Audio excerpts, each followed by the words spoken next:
Architecture has never been static. Throughout history, it has mirrored the ideas, ambitions, and spirit of each era.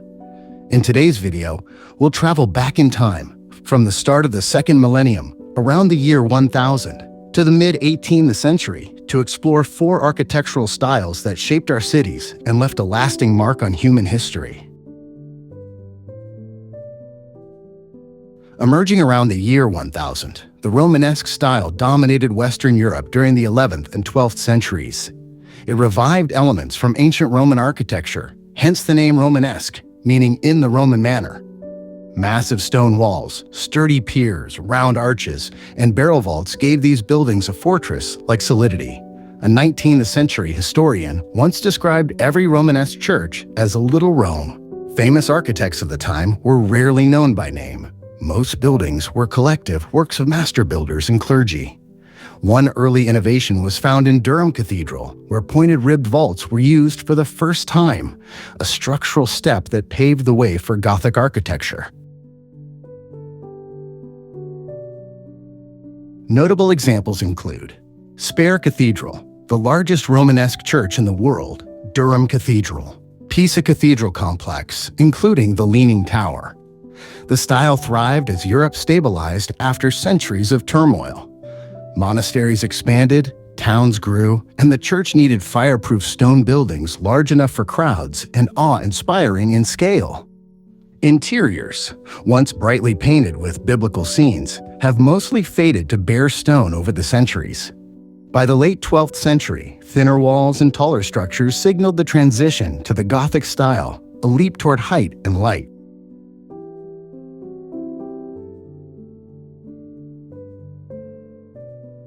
Born in mid-12th century northern France, Gothic architecture aimed to lift both spirit and structure skyward, filling interiors with colored light.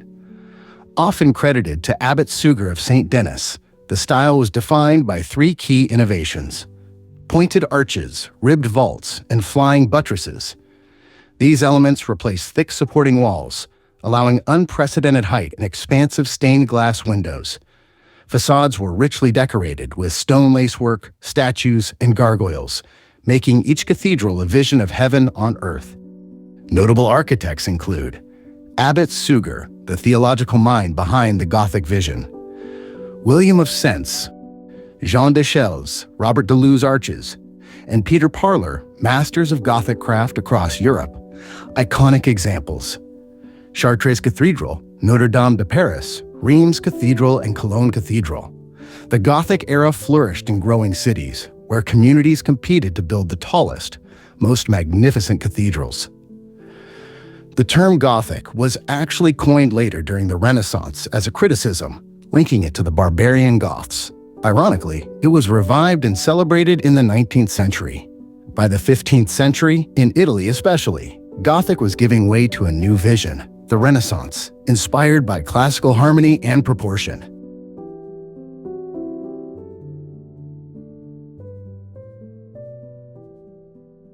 The Renaissance was a conscious revival of Greek and Roman principles, beginning in Florence around 1420.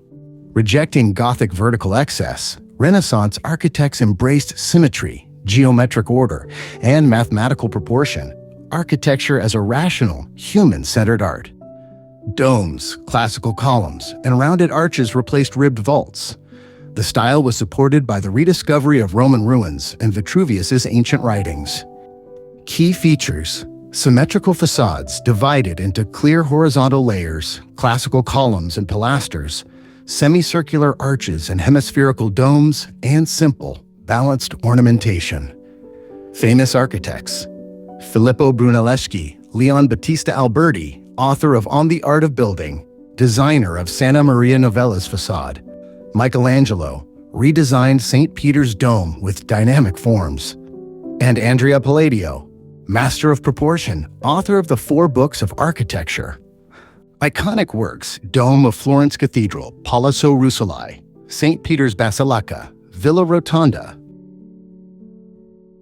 By 1600, classical order had triumphed, but in Rome, a new taste for drama and emotional impact was rising, heralding the Baroque.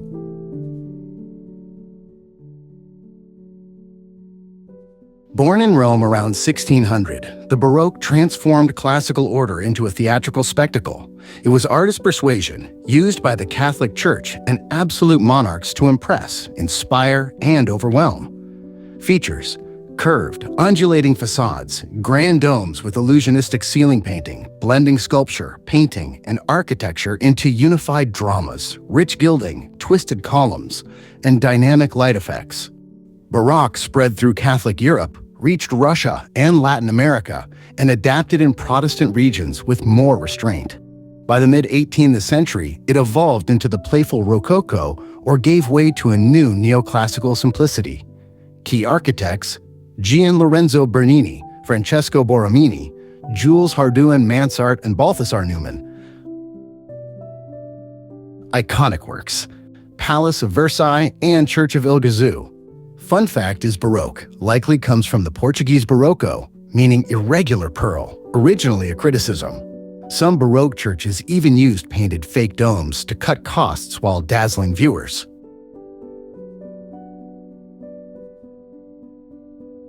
Our journey through time doesn't end here. Beyond these styles, new movements emerged, pushing architecture in bold and surprising directions. In the next episode, we'll step into another era to see how design kept evolving and inspiring the world. If you enjoyed this exploration, like the video, subscribe to the channel, and join us for the next chapter in architectural history.